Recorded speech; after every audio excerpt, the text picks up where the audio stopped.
some documents that I've actually put on my clips are actually the legit legal documentations of the exhibits.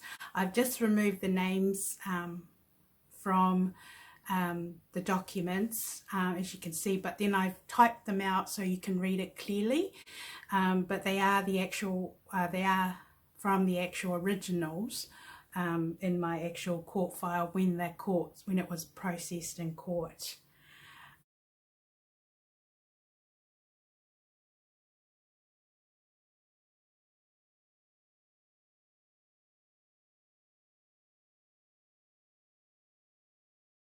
Welcome to those who are new on board watching my channel. This video clip is called Filling in the Gaps.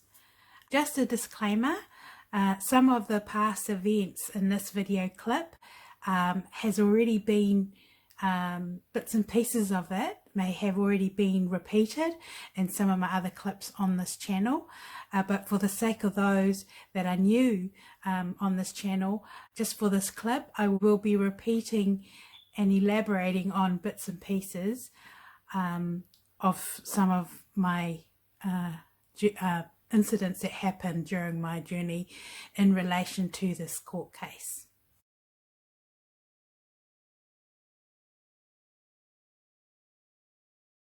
Why I considered the church being my private life was because I was brought up in there, and so we were all very, very involved in the activities, and I was basically used to the culture.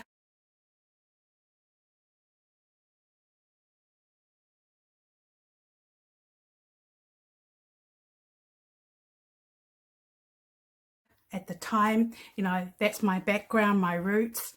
I consider it being my where my spiritual birth began, or my spiritual journey began.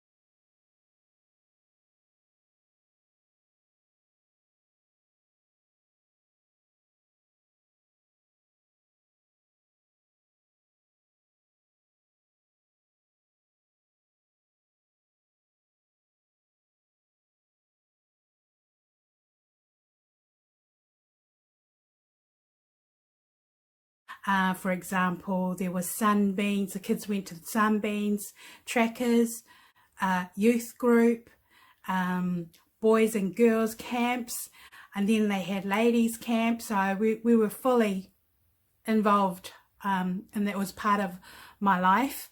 And so majority of, you know, everybody, there were a lot of people in there that I grew up with who you know, can verify what I'm saying as you know, what I did. But when I first went along, I was known by my maiden name, which is what I'm using at the moment.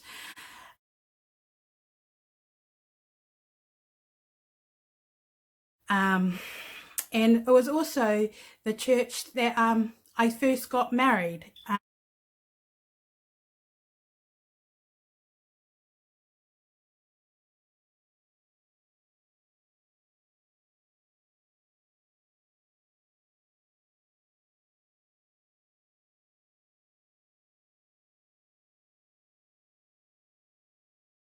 From 2004 to 2009, I will go up to. I was going to these meetings as part of my life. It was after hours, had nothing to do with my employment that I was doing at the time.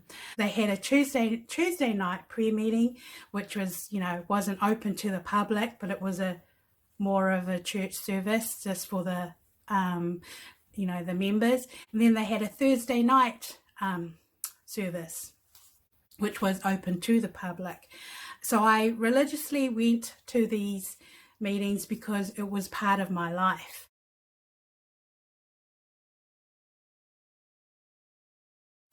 But in saying that, going back to the person that I had, that names is actually on the protected disclosure, my relationship with him was more so like we were, I'd say I'll class him as my closest confidant historically.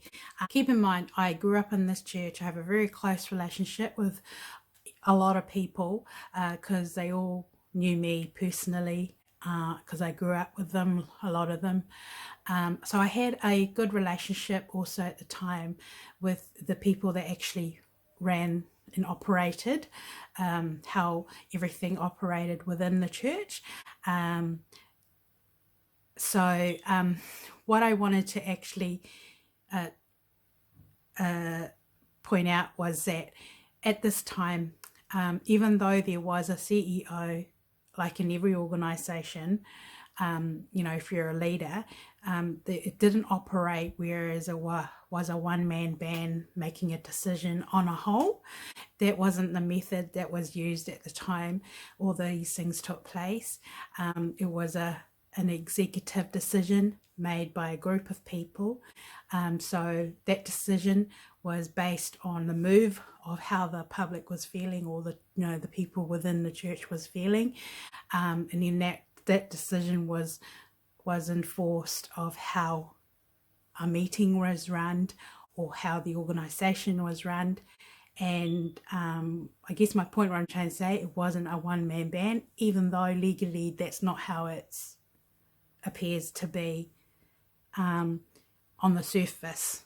So now in saying that, I had a really close relationship with the person whose name that I put on as a protected disclosure.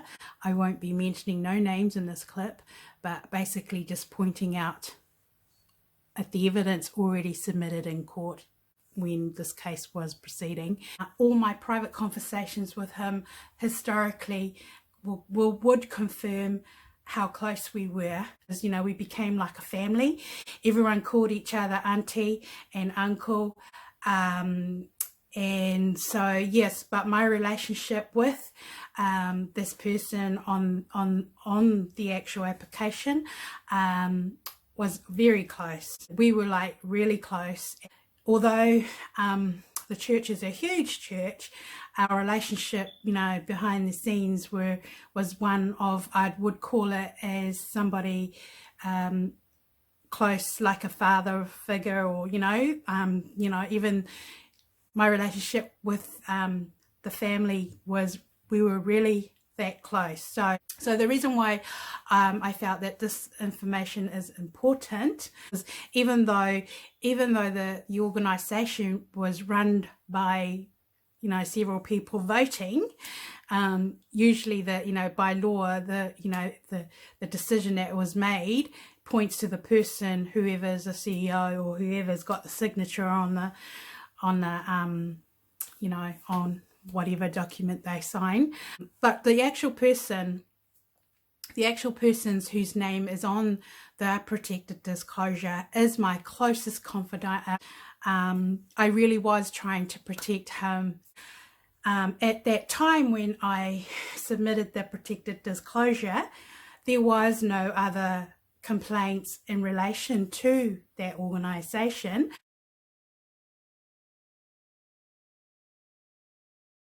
However, I had put in two because they link together.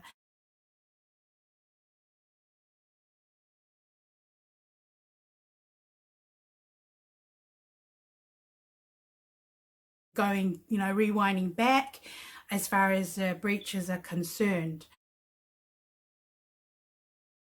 in court. But there was a name and there was a letter in there from this person that I put on a protected disclosure, and he signed it. And but at this time in 2010, I had his name on this protected disclosure.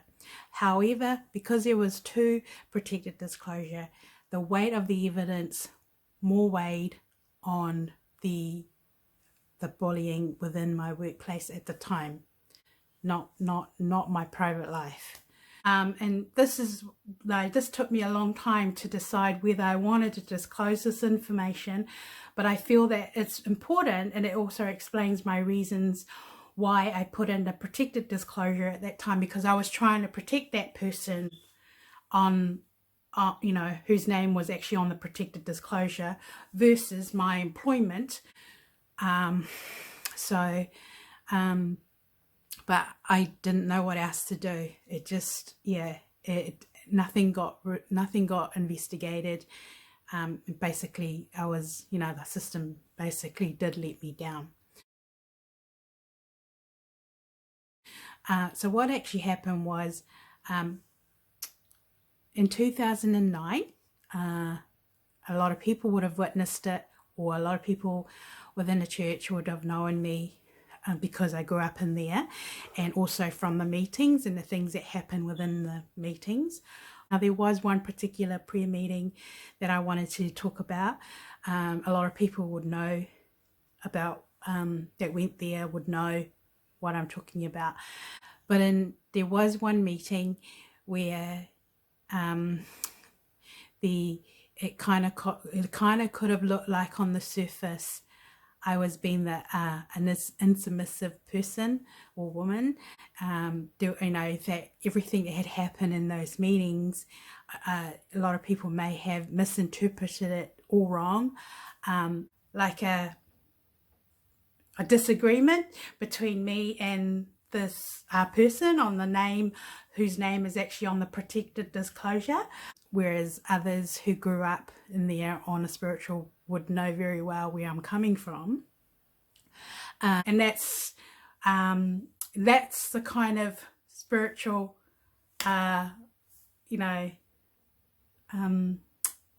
or the spiritual warfare that was actually going on. But there was just this one particular meeting that kind of went sort of where I was told to sit down, and I didn't, and I stood up, and all I did was I prayed. But that was the last time I sort of kind of prayed. Why I wanted to talk about this meeting was my reasons why I did what I did. The reason why I didn't, and the reason why I did that, those protected disclosure, was because of the privacy breaches, because I knew that someone from 2006 had been passing on private information about me within my workplace, vice versa. And that was a kind of condition I was working under. But my main thing was the privacy breaches. Now, at this time too, nobody within my church, maybe the odd person, if even that, knew the kind of job I did. That is where I got the mentality of, the knowledge and the experience of, as far as the law is concerned, when it comes to privacy breaches. And so at that time, I did try and tell everybody what was happening to me within work, within my employment.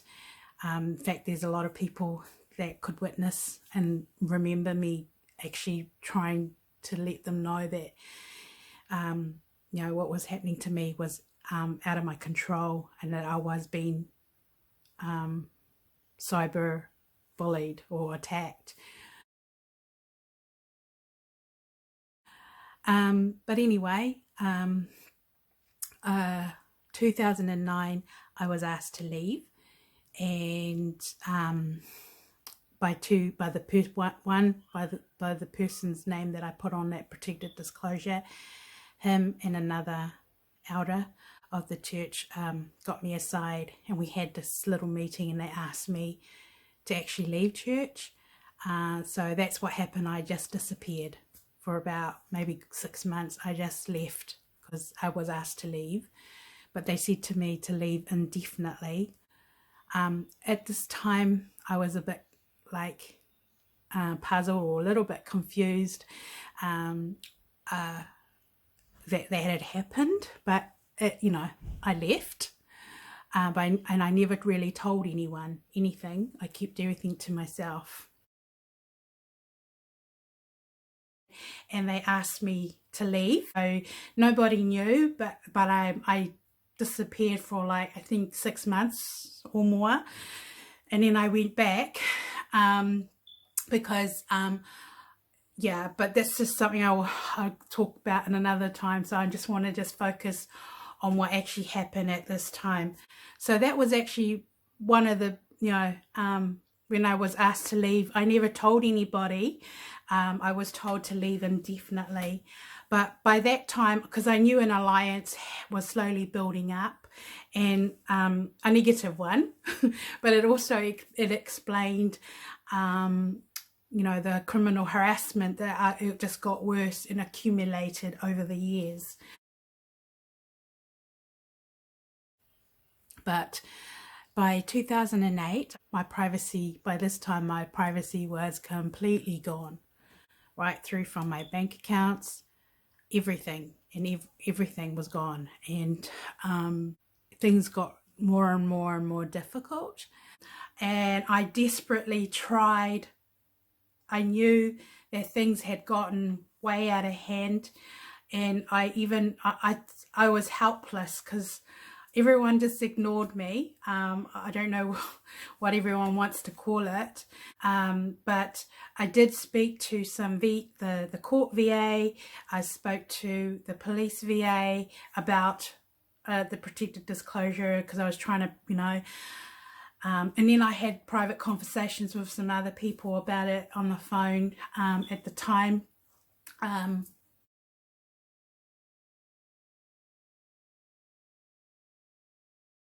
There were things that I couldn't prove, but I knew that they were actually happening.